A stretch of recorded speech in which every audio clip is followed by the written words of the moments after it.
Halo semua, selamat datang di channel kami, Jurnal Kriminal bersama saya Atikah Walo.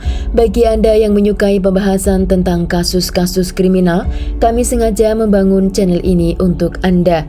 Jangan lupa untuk mendukung channel kami dengan cara subscribe, like, komen, dan share ke media sosial yang Anda punya.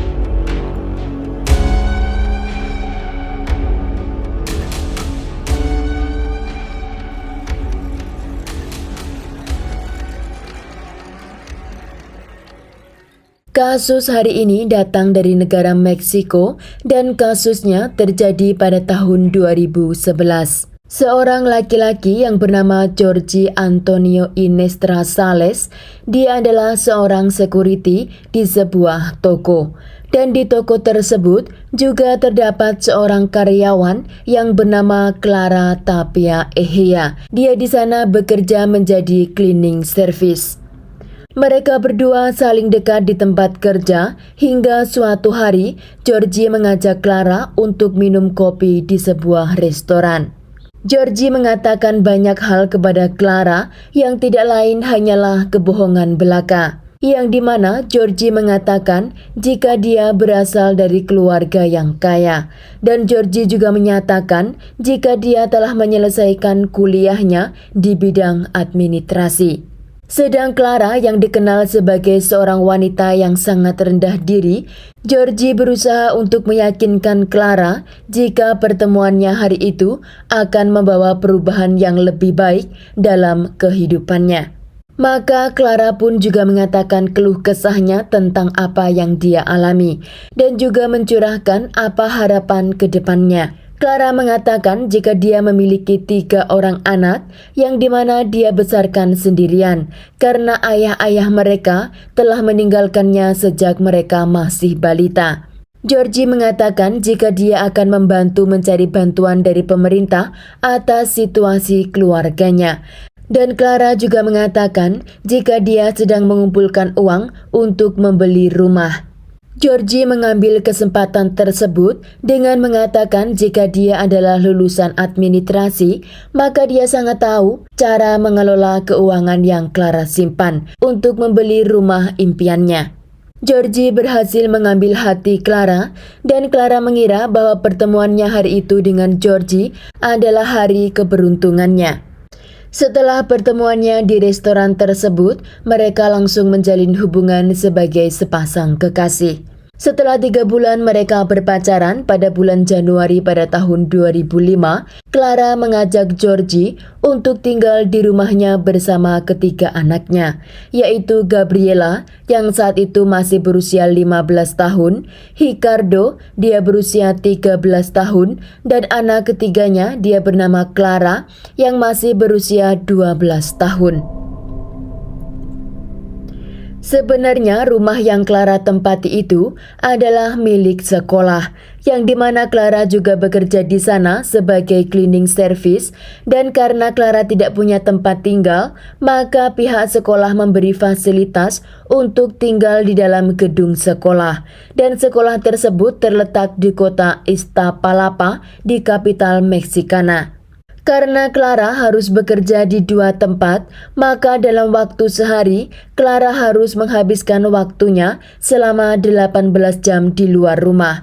Berbeda dengan Jorge yang dimana dia hanya bekerja menjadi security di toko tersebut, maka setelah dia selesai bekerja, dia akan menghabiskan waktunya tinggal bersama anak-anak Clara.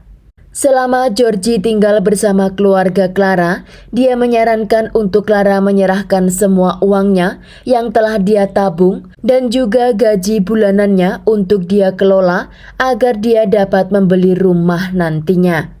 Clara pun menyambut baik pendapat Jorge hingga Clara pun juga menyerahkan uang tabungan yang dia miliki di sebuah bank kepada Jorge. Setelah semua diserahkan kepada Jorge, kini Jorge juga berusaha untuk mengontrol hidup Clara, yang dimana dia melarang Clara untuk tidak berkomunikasi dengan orang tua para siswa di sekolah tersebut, dan juga Clara dilarang menggunakan make up saat keluar rumah. Pada tanggal 25 Maret pada tahun 2005, saat Clara pulang dari kerja, dia memergoki Georgie sedang berada di dapur, di atas tubuh anaknya yang bernama Rebecca, yang saat itu dia masih berusia 12 tahun. Anda tahu yang saya maksudkan di sini, bagaimana keadaan dan apa yang dilakukan Georgie kepada Rebecca.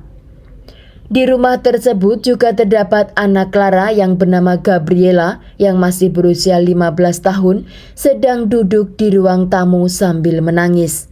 Clara melihat semua kejadian tersebut, dia sangat syok sekali dan menanyakan apa yang mereka lakukan. Saat itu Georgie mengatakan jika apa yang dia lakukan itu adalah kelakuan orang kelas atas. Maka Clara tidak akan paham apa yang terjadi di sana karena dia dari kalangan kelas bawah. Georgie juga mengancam Clara di malam itu dan Georgie mengatakan bahwa mulai malam itu Clara dan kedua anak perempuannya adalah istri sahnya yang dimana mereka harus melayaninya seperti suami. Clara tidak bisa berbuat banyak karena dia takut dengan ancaman Georgie. Setelah malam itu, Clara dan anak laki-lakinya, Ricardo, disuruh tidur di ruang tamu, sedang Georgie tidur di kamar bersama Rebecca dan Gabriela. Menurut Clara, dia juga menyaksikan Georgie, dia sedang duduk di meja dan menyuruh kedua anak gadisnya melakukan dengan mulut mereka secara bergantian.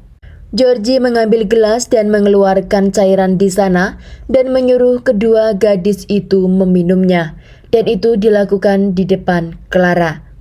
Pada momen tersebut, Clara mengambil resiko untuk menjauhkan kedua anak gadisnya dari Georgie.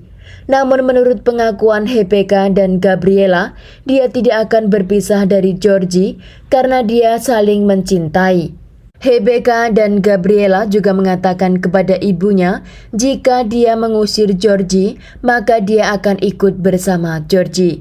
Alasan kenapa kedua anak ini membela Georgie, di akhir cerita Anda akan menemui alasannya.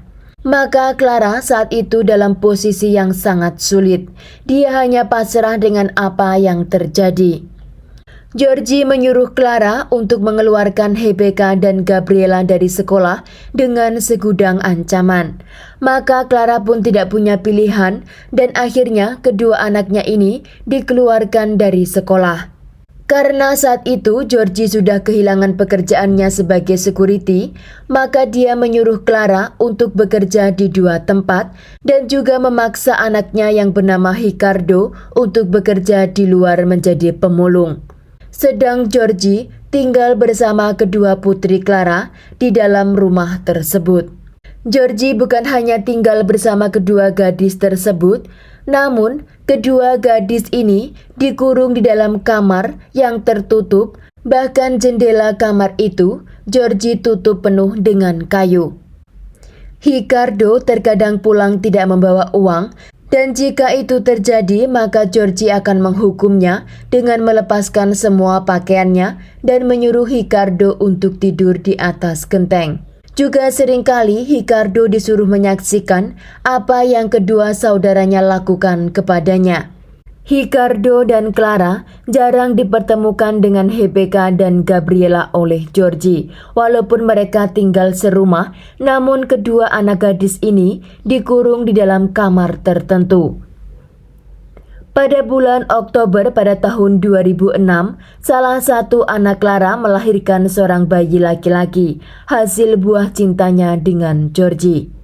Dan pada bulan April pada tahun 2007, lahir anak kedua Georgie dari salah satu anak Clara, entah itu dari Rebecca atau dari Gabriela. Dan karena Georgie sudah tidak bekerja dan kehadiran dua bayi di dalam rumah tersebut, maka Georgie menyuruh Clara untuk mencari kerja tambahan. Pihak sekolah merasa curiga dengan rumah yang ditempati oleh Clara, yang dimana para orang tua murid melaporkan kepada direktur sekolah jika mereka melihat Clara dan anaknya Ricardo mencari makan di tempat sampah bekas buangan anak-anak sekolah. Direktur di sekolah itu juga merasa curiga terhadap Georgie yang dimana dia sering mondar-mandir di area toilet siswa bagian perempuan. Direktur yang mencurigai pergerakan di rumah yang ditempati oleh Clara dan keluarganya, dia berusaha mencari tahu apa yang terjadi dan menanyakan apakah Clara dalam keadaan baik. Saat itu, Clara tidak berani mengatakan apa yang terjadi dengan keluarganya, maka dia mengatakan jika semuanya baik-baik saja. Georgie yang tahu jika semua orang sudah mencurigai apa yang terjadi di sana, maka dia putuskan untuk keluar dari rumah di dalam gedung sekolah itu dan pindah ke rumah lain pada bulan Juni pada tahun 2009. Georgie pindah dengan membawa Rebecca, Gabriela, dan kedua anak mereka, dan juga Ricardo. Mereka semua dibawa ke rumah ibu Georgie yang juga tinggal di jalan yang sama, yaitu Iztapalapa. Di rumah kecil tersebut, di sana ada ibu Georgie dan juga saudara perempuan Georgie dan juga saudara laki-laki Georgie. Maka dengan kehadiran Rebecca, Gabriela, dan Ricardo, dan juga kedua anak Georgie, mereka ini ditempatkan di sebuah kamar secara bersamaan. Keluarga Georgie juga membantu untuk menyembunyikan apa yang dia perbuat dengan keluarga Clara. Saat anak-anak tersebut dibawa oleh Georgie ke rumah ibunya, Clara tidak dibawa bersama mereka. Clara masih tinggal di rumah yang lama. Namun setiap minggu Georgie akan menemui Clara dengan berbagai ancaman untuk dia menyerahkan uang untuk kebutuhan anak dan cucunya. Clara masih belum menyadari jika sejauh ini dia telah diperas oleh Georgie. Karena Georgie masih menyalahkan Clara yang dimana dia tidak pernah ada di samping anak-anak mereka. Maka untuk itu Georgie yang menjaga mereka, Clara harus memberikan uang jatah untuk kebutuhan anak dan kedua cucunya. Pada tahun 2009, Georgie juga membeli mobil dari hasil uang tabungan Clara di bank. Dan Georgie menjadikan mobil tersebut menjadi taksi. Rebecca dan Gabriela tidak diizinkan keluar dari kamar tersebut, hanya Ricardo saja yang mendapat izin, karena dia harus tetap bekerja sebagai pemulung dan juga menjadi penjual manisan. Dari tahun 2009 hingga tahun 2011, Rebecca dan Gabriela mereka melahirkan 3 orang bayi dari Ricardo di dalam kamar tersebut. Namun selama 3 tahun itu, Rebecca dan Gabriela tidak juga diizinkan untuk keluar dari kamar tersebut. Tidak juga mendapat bantuan dari dokter saat melahirkan. Juga kelima anak Georgie, tidak ada satupun yang didaftarkan ke catatan buku penduduk. Setelah melahirkan anak kelima Georgie, Rebecca merasa lelah dan berusaha untuk melarikan diri. Rebecca melihat adanya kesempatan bahwa pintu kamarnya lupa tidak dikunci. Dan ketika Rebecca akan melarikan diri, Georgie menangkapnya tepat di depan pintu. Di sana Georgie sangat marah besar dan mengambil batang besi lalu memukulkan beberapa kali ke kepala Rebecca. Rebecca terjatuh dan tidak sadarkan diri, dan ketika itu Georgie tersadar jika Rebecca tidak bergerak lagi. Maka dia mengambil anak Rebecca yang masih berusia 3 bulan dan menempelkan ke dada Rebecca dengan maksud supaya bayinya meminum ASI dan membangunkan Rebecca. Namun karena Georgie terlalu kuat memegang bayi tersebut, hingga bayi Rebecca juga kehilangan nyawa di pangkuan Rebecca. Georgie memasukkan bayi yang masih menempel di dada ibunya, juga tubuh Rebecca, ke dalam beberapa lapis kantong plastik. Dan kantong plastik tersebut Georgie letakkan di bawah kasur di kamar di mana Gabriela dan bayi lainnya tinggal. Setelah sebulan, bau yang timbul dari plastik di bawah kasur sudah sangat menyengat. Dia berusaha untuk membersihkan kamar tersebut dengan produk kimikal. Georgie meminta bantuan kepada saudara laki-lakinya untuk membawa plastik kantong mayat Rebecca dan bayinya dari bawah kasur dan mereka buang di pinggir jalan raya. Pada bulan Juni pada tahun 2011, Clara bertemu dengan saudara perempuannya yang sudah lama sekali mereka telah terpisah. Saat pertemuan itu, Clara mengatakan apa yang terjadi kepada anak-anaknya di tangan Georgie. Kakak Clara yang saat itu mendengar cerita tentang apa yang terjadi dengan keponakannya, dia langsung membawa Clara ke kantor polisi. Clara dan kakak perempuannya mendatangi beberapa kantor kepolisian, juga perlindungan anak, dan mengadukan ke Departemen Perlindungan Perempuan, namun tidak ada satupun dari mereka yang mau berdiri membela Clara dan mencoba mencari tahu apa yang terjadi. Selama 3 bulan mencari bantuan dari berbagai layanan publik, hingga akhirnya Clara dan kakaknya pergi ke polisi federal di Mexicana untuk melaporkan Georgie. Polisi federal setelah mendapat laporan dari Clara, mereka mengirimkan polisi untuk melakukan investigasi ke alamat rumah ibu Georgie. Dan investigasi tersebut terjadi pada tanggal 5 Desember pada tahun 2011. Saat polisi datang ke rumah Georgie, polisi langsung menangkap Georgie sebagai pelaku kejahatan, dan polisi juga mengamankan Gabriela dan keempat anaknya. Ada seorang bayi yang terluka di bagian kepalanya dan langsung dilarikan ke rumah sakit untuk menjalani perawatan. Menurut Gabriela, bayi tersebut terluka karena Georgie telah mendapat kabar jika polisi akan datang ke rumahnya. Maka dia berusaha untuk melukai anak-anaknya, namun bayi tersebut berhasil diselamatkan. Georgie saat dibawa ke ruang interogasi, dia mengakui semua kejahatannya. Bahkan dia juga mengatakan jika dia telah mengakhiri hidup HBK dan salah satu bayinya. Pada tanggal 6, Georgie dinyatakan sebagai tersangka bersamaan dengan tertangkapnya ibu Georgie, saudara perempuan dan juga saudara laki-laki Georgie. Mereka berempat juga dinyatakan sebagai tersangka dalam kasus HBK dan apa yang terjadi kepada keluarga Clara. Setelah mereka tertangkap, polisi memanggil Clara untuk dimintai keterangan atas apa yang terjadi dengan anak-anaknya. Karena Gabriela dan Ricardo juga keempat anaknya harus menjalani terapi psikolog. Saat Clara datang ke kantor polisi dan mendengar bahwa HBK dan bayinya meninggal, Clara sangat syok sekali. Dan ketika Georgie diwawancarai bagaimana HBK dan bayinya meninggal, tiba-tiba Georgie tertawa terbahak-bahak di depan semua wartawan dengan mengatakan, "Tanyakan saja kepada polisi yang telah melakukan otopsi terhadap jasad mereka. Polisi pasti tahu apa penyebab kematian mereka." Clara juga berdiri dengan keempat tersangka karena Georgie mengatakan kepada polisi bahwa Clara lah yang menyerahkan ketiga anaknya kepadanya untuk dia jaga. Di saat itu, Clara sangat tidak terkendali amarahnya terhadap Georgie.